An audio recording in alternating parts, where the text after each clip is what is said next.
حرم کا چاند نظر آتے ہی پوری دنیا کی طرح مانچسٹر میں بھی مجالس کا آغاز شروع ہو گیا۔ اسی سلسلے میں جعفریہ اسلامک سینٹر میں مجلس اعزاء برپا کی گئی، جس میں پاکستان سے خصوصی طور پر آئے علامہ اظہر ایواز شیرازی نے حضرت امام حسین علیہ السلام اور اہل بیت اطہارم کی عظیم قربانی پر روشنی ڈالی۔ میڈیا سے گفتگو میں علامہ اظہر شیرازی کا کہنا تھا کہ حضرت امام حسین علیہ السلام کی قربانی اس بات کا درس دیتی ہے کہ حق کے راستے میں کبھی نہیں گھبرانا چاہیے۔ الحرام انقلاب کا مہینہ ہے۔ پاک امام حسین علیہ السلام کی شہادت ہمیں ایک پیغام دیتی ہے، جس کی بنیاد ہے مثلی لا یبایع مثلا، مجھ جیسا یزید جیسے کی بیعت نہیں کر سکتا۔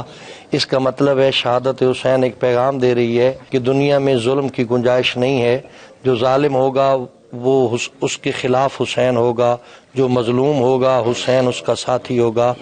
آج بھی دنیا میں جو انسان مظلومیت کا شکار ہے، آج پوری حسینیت اس کے ساتھ کھڑی ہے۔ آج کشمیر کا مسئلہ ہو، یمن کا مسئلہ ہو یا فلسطین کا، جہاں کہیں بھی مظلومیت دکھائی دیتی ہے، کربلا اس کے لیے ایک آسرا اور امید ہے۔